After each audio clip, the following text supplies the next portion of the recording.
Jody Brozick of Winter Warriors Live here with head coach Dan Aaker, getting ready to preview the Valentine Badgers game tonight here on winterwarriorslive.com.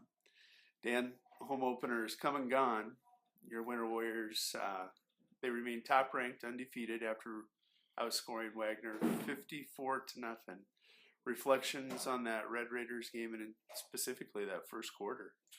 Yeah, we came out and played really well. I think I mentioned in the pregame last week that I thought we prepared very well, and I really want to give credit to our scout teams for the look they gave. And I think I mentioned, after they played that JV game, there's just something different with them, and that's kind of carried into this week too. But I think that really helped us prepare for things we thought Wagner was going to try, and we didn't really see any surprises from Wagner, and probably no really surprises from us. We had some big scoring drives. Defensively, we created 3 turnovers and capitalized on those turnovers, and really I overwhelmed them, I guess would be the way to put it, and played really well. It was, I think, 46-0 before the first quarter was even over, which puts you in a kind of a unique situation as a coach, and what you should do and what you want to do, and how to sub down. I mean, it's a fine line between getting our starters enough playing time and not trying to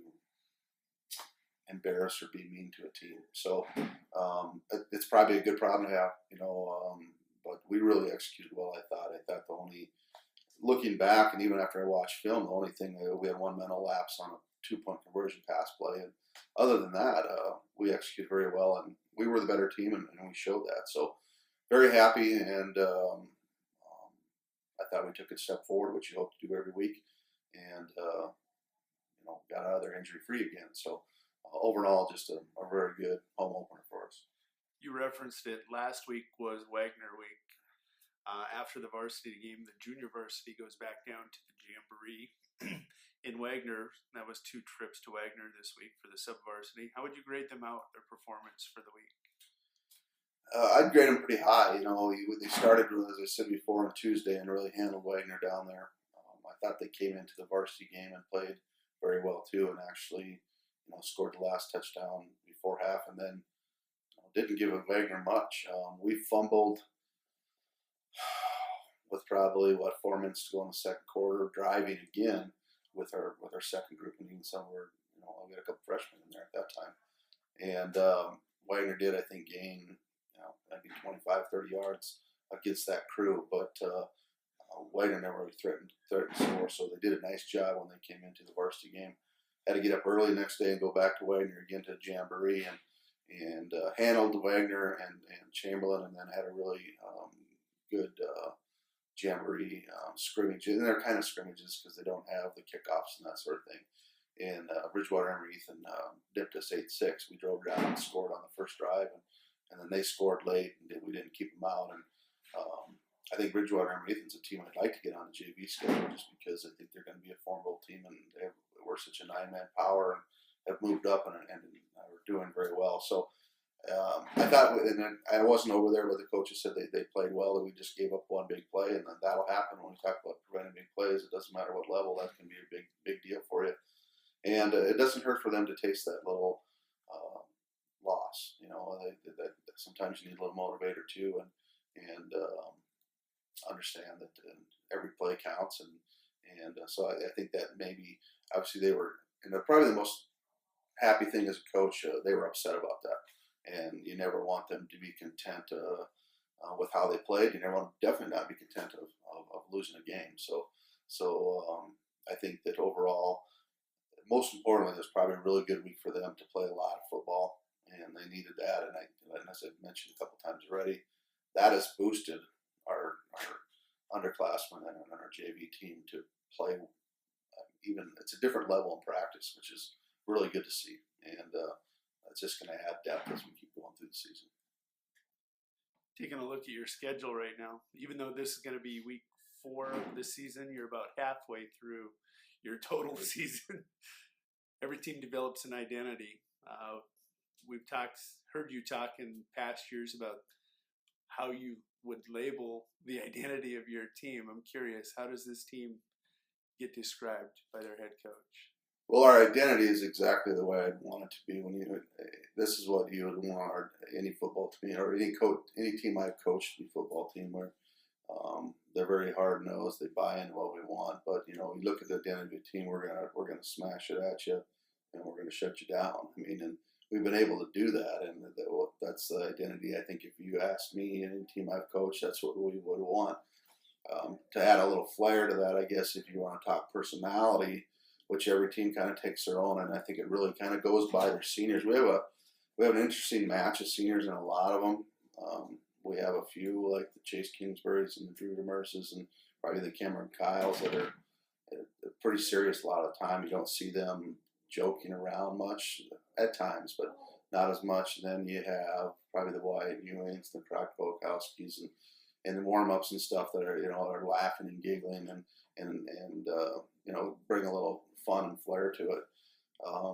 But from top to bottom, especially that senior class, they're really unique in the fact that when that helmet strap's on, especially game night, it's all business.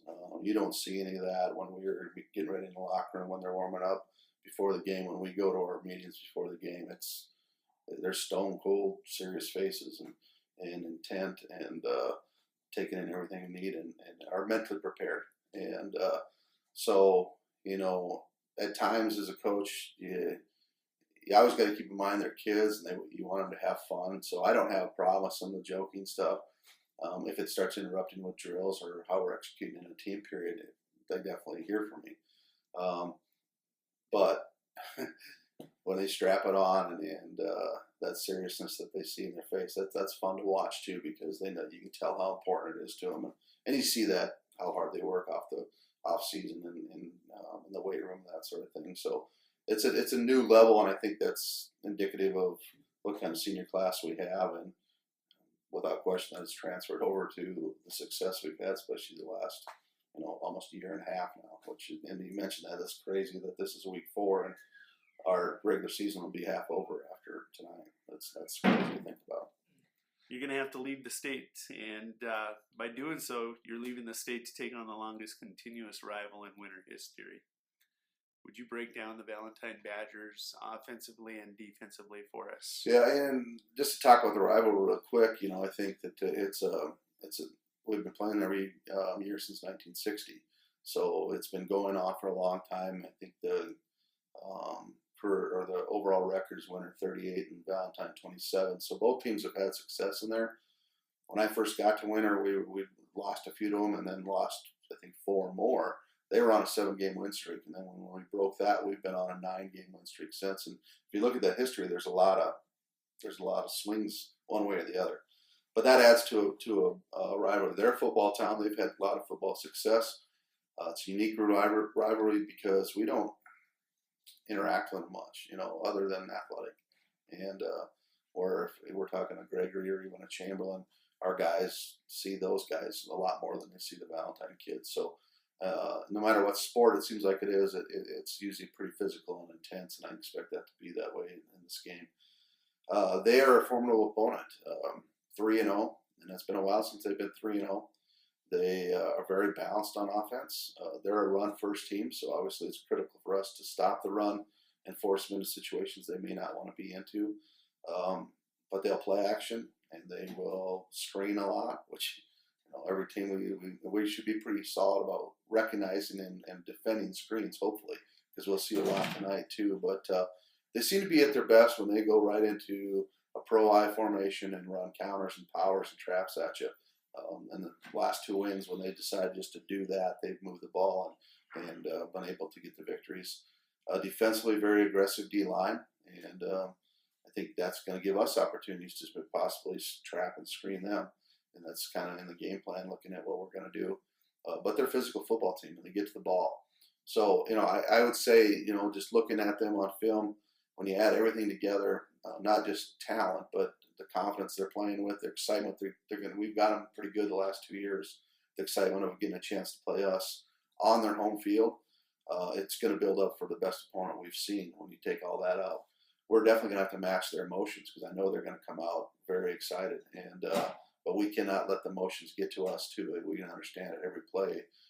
We just need to play that play, refocus, and play again, and not try to do things that all by ourselves. Okay, we need to play for our position we've been coached to play and play for our teammates, and 11 guys doing their job, not just one trying to do everything for 11 guys. So all that kind of comes together, and it's been I think a fun week for our guys because other than preparing for Mobridge and that excitement was more knowing Mobridge was pretty decent, but also our first game.